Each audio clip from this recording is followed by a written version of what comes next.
નમસ્કાર મિત્રો, સ્વાગત છે તમારું અમારી વાસ્તુરંગ યુટ્યુબ ચેનલમાં। મિત્રો, ભાદરવા મહિનામાં ભૂલથી પણ આ વસ્તુ ન ખાતા અને ભાદરવા મહિનામાં કઈ વસ્તુ ખાવી જોઈએ તેમજ ભાદરવા મહિનામાં આપણે કયા ઉપાય કરવા જોઈએ।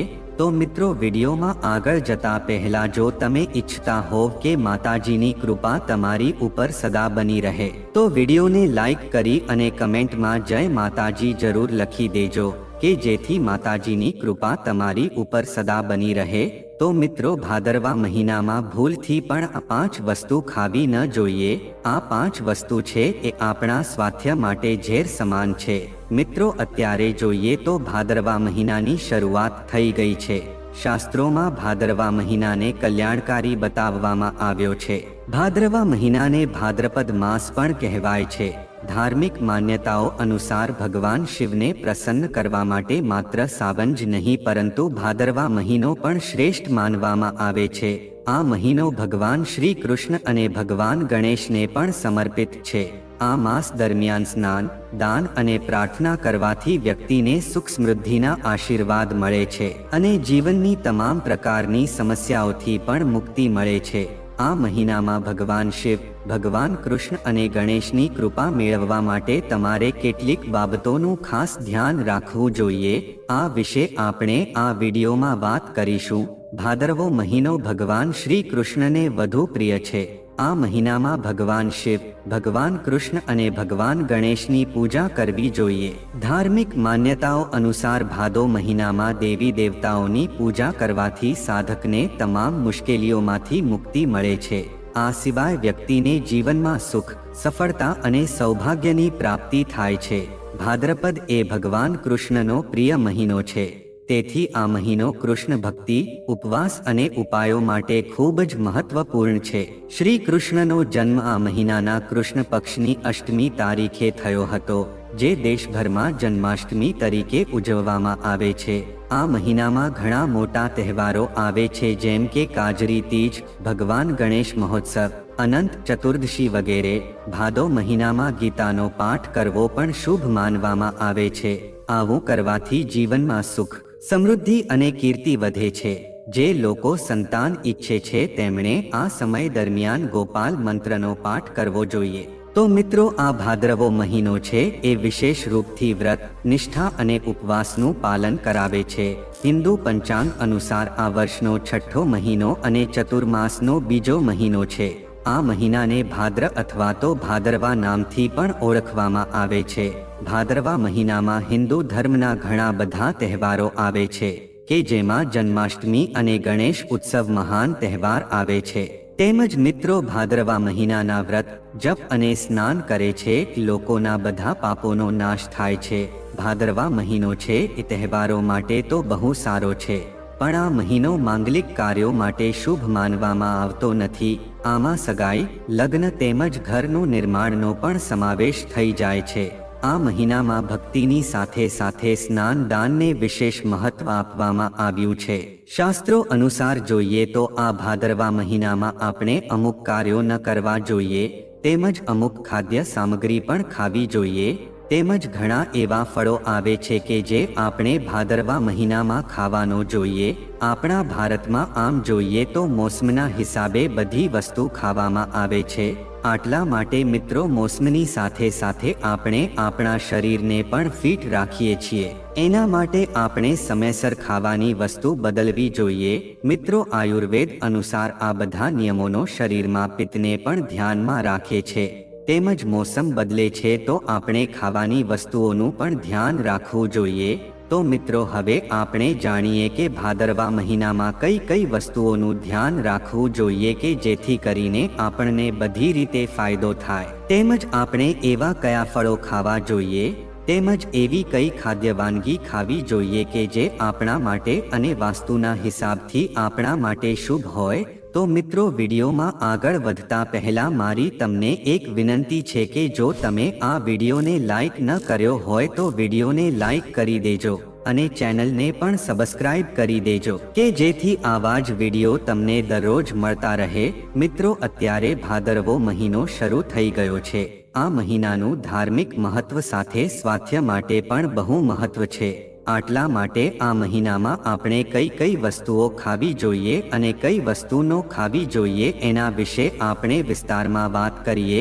મિત્રો, ભાદરવા મહિનામાં આપણે પાંદડાવાળી શાકભાજી ન ખાવી જોઈએ. મિત્રો, આયુર્વેદની પરંપરા પ્રમાણે ભાદરવા મહિનામાં આપણે પાંદડાવાળી શાકભાજીઓથી દૂર રહેવું જોઈએ. મિત્રો, ભાદરવા મહિનામાં પિત્ત બહુ થઈ શકે છે.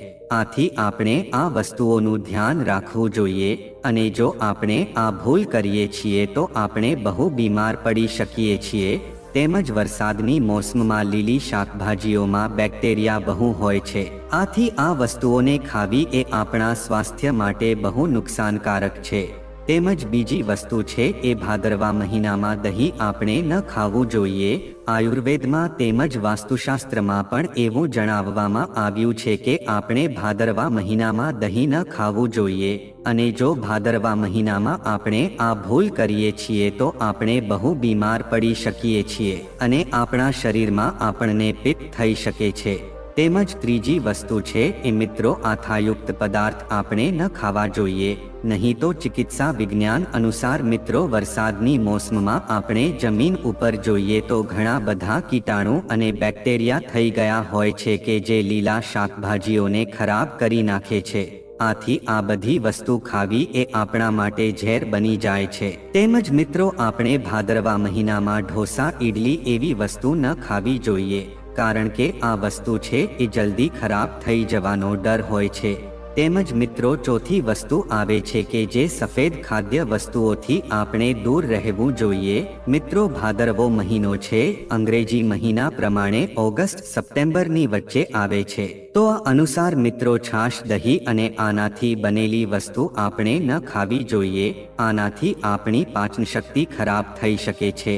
તેમજ મિત્રો, ભાદરવા મહિનામાં આપણે તલનો ઉપયોગ કરવો ન જોઈએ. એવું માનવામાં આવે છે કે ભાદરવા મહિનામાં બીજાના આપેલા ભાત અથવા તો ચોખા ન ખાવા જોઈએ અને જો આ ભૂલ કરીએ છીએ તો ઘરમાં દરિદ્રતા આવે છે. તેમજ પાંચમી વસ્તુ છે એ છે કે ભાદરવા મહિનામાં મૂળો અને રીંગણા ન ખાવા જોઈએ કારણ કે આ મહિનામાં એમાં બેક્ટેરિયા અને કીટાણુ આવી જાય છે કે જે આપણા શરીરમાં ગેસ બનાવે છે. તેમજ ભાદરવા મહિનામાં ગોળનું સેવન ન કરવું જોઈએ. એવી માન્યતા છે કે ભાદરવા મહિનામાં જો આપણે ગોળ ખાઈએ છીએ તો પેટ સંબંધિત બીમારી થઈ શકે છે. તેમજ મિત્રો, સાતમી વસ્તુ છે એ છે કે ભાદરવા મહિનામાં મિત્રો આપણે મધ પણ ખાવું ન જોઈએ. તેમજ આઠમી વસ્તુ છે એ છે કે ભાદરવા મહિનામાં લસણ અને ડુંગળી તેમજ મસાલાવાળી વસ્તુઓનો ત્યાગ કરવો જોઈએ. તેમજ મિત્રો, 9 મીટર વસ્તુ એ છે કે ભાદરવા મહિનામાં આપણે માંસ, મદિરાનું સેવન પણ ન કરવું જોઈએ. આનો ત્યાગ કરવો જોઈએ. તેમજ 10મી વસ્તુ એ છે કે મિત્રો, ભાદરવા મહિનામાં આપણે નારિયેળનું તેલ ન ખાવું જોઈએ. એવું માનવામાં આવે છે કે આ તેલ સંતાન સુખમાં કમી લાવે છે. તેમજ 11 મીટર વસ્તુ એ છે કે ભાદરવા મહિનામાં આપણે તલનું તેલ ન ખાવું જોઈએ. આ વસ્તુ બીમારીમાં આપણને લાવી શકે છે. તેમજ મિત્રો, ભાદરવા મહિનામાં સારું સ્વાસ્થ્ય મેળવવા માટે ગોળનું સેવન બિલકુલ ન કરો. તેમજ આ મહિનામાં દહીં ન ખાવું જોઈએ. આ સિવાય રીંગણ, માંસ, દારૂ વગેરેનું સેવન પણ ન કરવું જોઈએ. તેમજ મિત્રો, ભાદરવા મહિનામાં નારિયેળ તેલનો ઉપયોગ ભોજનમાં ન કરવો જોઈએ. ધાર્મિક માન્યતાઓ અનુસાર આમ કરવાથી બાળકોની ખુશીમાં અવરોધ આવી શકે છે. જેઓ બાળકોના સુખની ઈચ્છા રાખતા હોય અથવા નવા પરણેલા હોય તેઓએ આવું કરવાનું ટાળવું જોઈએ. તેમજ મિત્રો, ભાદરવા મહિનામાં વ્યક્તિએ પોતાના મનમાં શુદ્ધ વિચારો લાવવા જોઈએ. આ સમયગાળા દરમિયાન વિવાહિત લોકોએ શારીરિક સંબંધ ન બાંધવા જોઈએ. મનમાં શુદ્ધ વિચારો જ આવવા જોઈએ. તેમજ આખા મહિનામાં વ્યક્તિએ પોતાના વાળ, નખ વગેરે ન કાપવા જોઈએ. ખાસ કરીને રવિવાર, સોમવાર અને ગુરુવારે સ્ત્રી અને પુરુષ બંનેએ પોતાના વાળ ન ધોવા જોઈએ કે કાપવા જોઈએ નહીં. તેમજ આ મહિનો ભગવાન કૃષ્ણની ઉપાસના માટે પણ લાભદાયી રહેશે. આખા મહિનામાં ભગવાન કૃષ્ણની પૂજા કરવાની સાથે તેમને દરરોજ તુલસી અર્પણ કરો. તુલસીના પાન અગાઉથી તોડીને રવિવાર માટે રાખો. તેમજ મિત્રો, જો કોઈ તમને આ મહિનામાં ચોખા અથવા નારિયેળ તેલનું દાન કરે છે તો આવા દાનને બિલકુલ સ્વીકારશો નહીં. ધાર્મિક માન્યતાઓ અનુસાર નારિયેળ અને ચોખાનું દાન કરવાથી વ્યક્તિ આર્થિક સમસ્યાઓનો સામનો કરે છે. તેમજ આયુર્વેદમાં એવું કહે છે કે ચાતુર્માસના 4 મહિનાઓમાંથી ભાદરવો મહિનો છે. આ મહિનામાં મોસમી ફેરફારો થાય છે, જેના કારણે શરીરમાં પરિવર્તન આવે છે અને પાચનક્રિયામાં ખલેલ પહોંચે છે. તેમજ આ મહિનામાં ખૂબ તળેલું અને મસાલેદાર ખાવાનું ટાળવું જોઈએ. એવી વસ્તુઓ ન ખાઓ જેને પચવામાં વધુ સમય લાગે. તેમજ તમારા આહારમાં આરોગ્યપ્રદ વસ્તુઓનો સમાવેશ કરો. ભાદ્રપદમાં નિષ્ણાતો પણ યોગ, પ્રાણાયામ અને કસરત કરવાની સલાહ આપે છે. તેમજ મિત્રો, ભાદરવા મહિનાની શરૂઆતમાં ભગવાન શ્રી કૃષ્ણને તુલસી અર્પણ કરવી જોઈએ અને સાધકે પણ તુલસી જળનું સેવન કરવું જોઈએ. તેમજ ભાદરવા મહિનામાં વ્યક્તિએ સાત્વિક ભોજન જ ખાવું જોઈએ. ભાદ્રપદમાં કાચી વસ્તુઓનું સેવન ન કરવું જોઈએ. આ મહિનામાં ભૂલથી પણ દહીં અને ગોળનું સેવન ન કરવું જોઈએ. તેમજ શ્રાવણ મહિનાની જેમ ભાદ્રપદ મહિનામાં પણ માંસાહાર અને દારૂનું સેવન ન કરવું જોઈએ. શાસ્ત્રોમાં કહેવામાં આવ્યું છે કે જે કોઈ આ મહિનામાં માંસ અને દારૂનું સેવન કરે છે તેના પર બધા દેવતાઓ નારાજ થાય છે. એવી ધાર્મિક માન્યતા છે કે ભાદ્રપદ મહિનામાં રવિવારે વાળ ન કાપવા જોઈએ અને ન તો આ મહિનામાં રવિવારે મીઠાનો ઉપયોગ કરવો જોઈએ. તો મિત્રો, ચાલો હવે આપણે એ વસ્તુ જાણીએ કે ભાદરવા મહિનામાં આપણે કઈ કઈ વસ્તુ ખાવી જોઈએ. તો મિત્રો, ભાદરવા મહિનામાં આપણે શારીરિક અને બૌદ્ધિક શુદ્ધિ માટે આપણે શાકાહારી ભોજન જ કરવું જોઈએ. આ વસ્તુ છે એ આપણા શરીર માટે બહુ ઉત્તમ માનવામાં આવે છે. બીજી વસ્તુ એ છે કે આ ભાદરવો છે એ ભગવાન કૃષ્ણના જન્મનો મહિનો છે. તેમજ ત્રીજી વસ્તુ છે એ મિત્રો, ભાદરવા મહિનામાં આપણે ગાયનું ઘી તેમજ ગાયનું દૂધ તેમજ ગાયના દૂધની બનેલી વસ્તુઓનું સેવન કરવું જોઈએ. એવી માન્યતા છે કે ગાયના દૂધની વસ્તુઓનું સેવન કરવાથી વંશની વૃદ્ધિ થાય છે. તેમજ ગાયનું દૂધ ખાઈએ છીએ તો આપણું શરીર છે મજબૂત બને છે. તેમજ મિત્રો, ચોથી વસ્તુ છે એ ભાદરવા મહિનામાં આપણે કૃષ્ણ ભગવાનને તુલસીના પાન અર્પણ કરવા જોઈએ. તેમજ મિત્રો, ધાર્મિક ગ્રંથો અનુસાર આ મહિનામાં પૂજા કરવા પર વિશેષ ધ્યાન આપવું જોઈએ. કોઈ પણ શુભ કાર્ય શરૂ ન કરવું જોઈએ. ખાસ કરીને શુભ કાર્ય બિલકુલ ન કરવું જોઈએ. આના ઘણા વૈજ્ઞાનિક કારણો પણ છે. ધાર્મિક ગ્રંથો આ મહિનામાં અનેક કાર્યો કરવાની મનાઈ ફરમાવે છે. જેમ કે આ મહિનામાં દહીંનું સેવન ન કરવું જોઈએ, ગોળનું સેવન ન કરવું જોઈએ. તેનાથી સ્વાસ્થ્ય પર ખરાબ અસર પડી શકે છે. પેટ સંબંધિત અનેક પ્રકારની બીમારીઓ થઈ શકે છે. તેવી જ રીતે આ મહિનામાં માંસાહારી ખોરાકનું સેવન ટાળવું જોઈએ. તામસિક વૃત્તિઓ ધરાવતા લોકોએ લસણ અને ડુંગળી ન ખાવી જોઈએ. ખાસ કરીને માછલી ન ખાવી જોઈએ. એવી પણ માન્યતા છે કે ભાદરવા મહિનામાં રવિવારે વાળ ન કાપવા જોઈએ. તેમજ આ દિવસે મીઠું ખાવાનું ટાળવું જોઈએ. તેમજ ધર્મશાસ્ત્રો કહે છે કે ભાદરવા મહિનામાં નદીઓમાં સ્નાન કરીને ગરીબોને દાન કરવું જોઈએ. ગરીબોના કલ્યાણ માટે કામ કરવું જોઈએ. ભગવાન કૃષ્ણની પૂજા નિયમિતપણે કરવી જોઈએ. તેમને તુલસી જળ ચઢાવવું જોઈએ. વ્યક્તિએ તેમને પ્રાર્થના કરવી જોઈએ. ભગવાન શ્રી કૃષ્ણ મહિનામાં પૂછવામાં આવેલી દરેક મનોકામના પૂર્ણ કરે છે. ભોજન કરતી વખતે ધ્યાનમાં રાખો કે મૂળા અને રીંગણ ન ખાવા. શુદ્ધ શાકાહારી ખોરાક લેવો જોઈએ. આ મહિનામાં તમે દૂધ અને ઘીનું સેવન કરી શકો છો. એવું કહેવાય છે કે આ મહિનામાં ભગવાન કૃષ્ણનું પ્રિય માખણ ખાવાથી બુદ્ધિ અને ઉંમર બંનેમાં સુધારો થાય છે. જો તમે ઘરે સ્નાન કરી રહ્યા છો તો ઓછામાં ઓછા થોડા ટીપા ગૌમૂત્રના પાણીમાં મિક્સ કરો. તેની પાછળની માન્યતા છે કે પાપો ધોવાઈ જાય છે. ભારતીય પરંપરામાં ઋતુ પ્રમાણે ખાવાની અને રહેવાની પરંપરા રહી છે.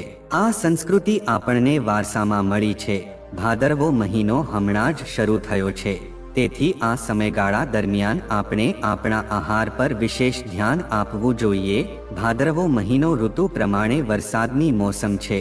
ભાદરવો માસમાં વરસાદની મોસમને કારણે આસપાસના વાતાવરણમાં ભેજ અને ગંદકી ફેલાય છે, જેના કારણે મચ્છર, માખી, જીવજંતુઓ વગેરેનો ઉપદ્રવ વધે છે અને ચેપનું જોખમ પણ વધે છે.